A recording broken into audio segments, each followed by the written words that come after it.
Assalamualaikum warahmatullahi wabarakatuh. Nama saya Rindi Francisca, NPM 191434118. Saya dari kelas 5H, dosen pembimbing Ibu Milasari SPD NPD. Saya dari Universitas Muslim Nusantara. Baik, kali ini saya akan menjelaskan tentang pendekatan pembelajaran. Sebelum itu, saya akan menjelaskan terlebih dahulu pengertian dari pendekatan. Nah, secara umum, pendekatan dapat diartikan sebagai titik tolak atau sudut pandang kita terhadap proses pembelajaran. Pendekatan yang berpusat pada guru menurunkan strategi pembelajaran langsung atau direct interaction, pembelajaran deduktif atau pembelajaran ekspositori. Nah, pengertian pendekatan menurut para ahli itu yang pertama ada Wati. Menurut Wati, pendekatan pembelajaran dapat diartikan sebagai titik tolak atau sudut pandang guru terhadap proses pembelajaran yang merujuk pada pandangan tentang terjadinya suatu proses yang sifatnya masih sangat umum. Yang kedua, menurut Rahmawati. Menurut Rahmawati, pendekatan pembelajaran ialah jalan atau cara yang akan ditempuh dan digunakan oleh pendidik untuk memungkinkan siswa belajar sesuai dengan tujuan tertentu.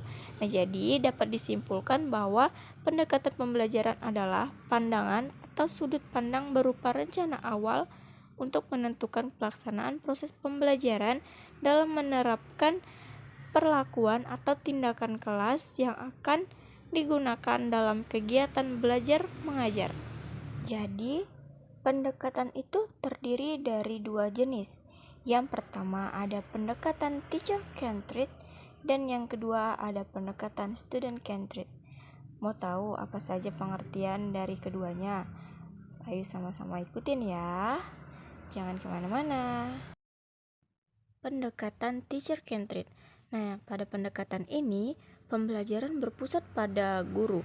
Nah, jadi guru itu sebagai seorang ahli yang memegang kontrol selama proses pembelajaran dalam aspek organisasi, materi, serta waktu. Nah, jadi dalam pendekatan teacher-centered ini, guru bertindak sebagai pakar yang mengutarakan pengalamannya sehingga siswa dapat menstimulus perkembangan siswa. Yang kedua, ada pendekatan student-centered. Nah, sebelumnya kan ada pendekatan teacher-centered. Kalau teacher-centered itu kan pendekatan yang berpusat pada guru. Nah, kalau pendekatan student-centered ini pendekatan yang berpusat pada siswa atau pada anak murid. Nah, jadi pendekatan student-centered ini mendorong siswa untuk mengerjakan sesuatu sebagai pengalaman praktik dan membangun makna atas pengalaman yang diperolehnya.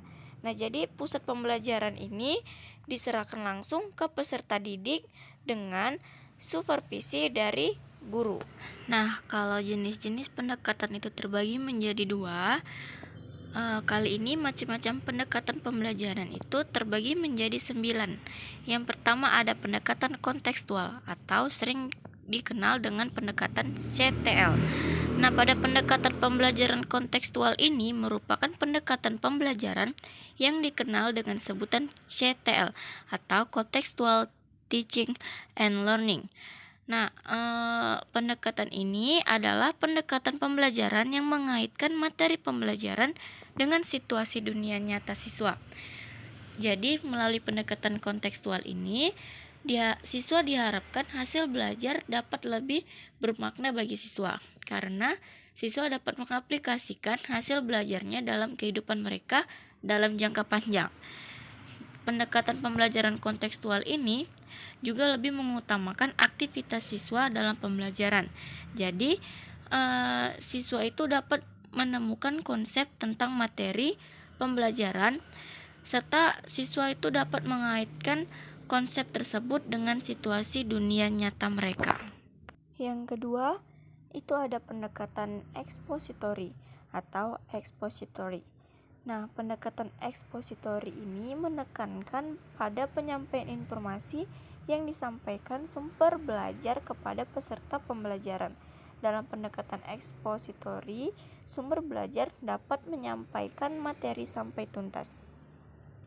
Nah, jadi pendekatan ini hanya cocok apabila jumlah peserta didik dalam kegiatan pembelajaran relatif lebih banyak, seperti dalam keadaan perkuliahan antar program studi di perguruan tinggi.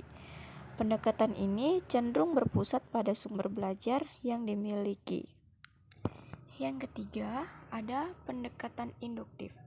Nah, menurut Purwanto, dalam Rahmawati 2011 halaman 57, pendekatan induktif dalam pembelajaran adalah pendekatan yang bermula dengan menyajikan sejumlah keadaan khusus, kemudian dapat disimpulkan menjadi suatu fakta, prinsip, atau aturan.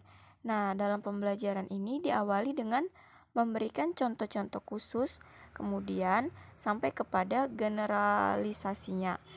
Dengan kata lain, pengajaran ini berawal dengan menyajikan sejumlah keadaan khusus, kemudian dapat disimpulkan menjadi satu kesimpulan, prinsip, atau aturan yang spesifik.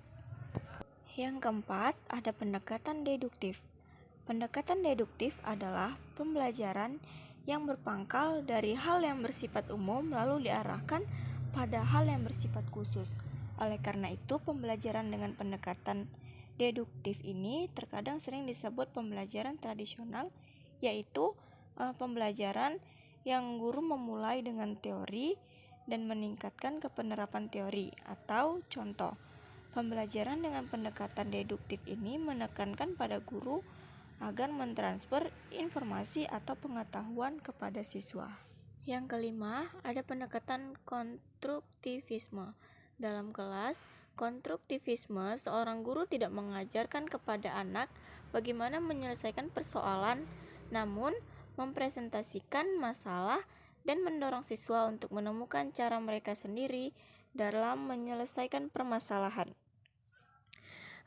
Nah, jadi pendekatan ini itu tidak menginginkan siswa untuk dapat menjawab pertanyaan sesuai dengan apa yang ada dalam sumber belajar. Jadi, guru itu tidak akan sesederhana mengatakan bahwa jawaban dari siswa itu benar atau salah, namun justru lebih mengutamakan perkembangan daya kritis siswa dalam menyikapi berbagai opsi jawaban yang ada. Yang keenam, ada pendekatan pemecahan masalah atau problem solving. Nah, pendekatan pemecahan masalah ini adalah pendekatan yang digunakan dalam mempelajari suatu ilmu pengetahuan dengan dimaksud mengubah keadaan yang aktual menjadi suatu keadaan seperti yang kita kehendaki dengan memperhatikan prosedur pemecahan yang sistematis. Yang ketujuh, ada pendekatan open-ended. Pendekatan open-ended memiliki prinsip yang serupa, tapi tak sama dengan pendekatan pemecahan masalah, yaitu dimulai dengan memberikan suatu masalah kepada siswa. Yang kedelapan, ada pendekatan saintifik. Pendekatan saintifik dalam pembelajaran adalah proses pembelajaran yang dirancang agar peserta didik secara aktif mengkonstruksi konsep, prosedur, hukum, atau prinsip melalui tahapan saintifik. Nah, tahapan saintifik itu terdiri dari 7. Yang pertama, mengamati, merumuskan masalah, mengajukan atau merumuskan hipotesis, mengumpulkan data, menganalisis data, menarik kesimpulan, dan yang terakhir adalah mengkomunikasikan. Yang terakhir ada pendekatan inquiry atau inquiry.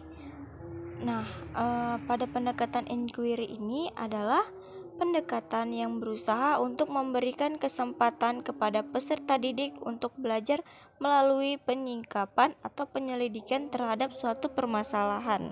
Oke, mungkin cukup ini saja yang bisa saya jelaskan atau saya terangkan pada pembelajaran pendekatan. Cukup sekian dan terima kasih. Wassalamualaikum warahmatullahi wabarakatuh.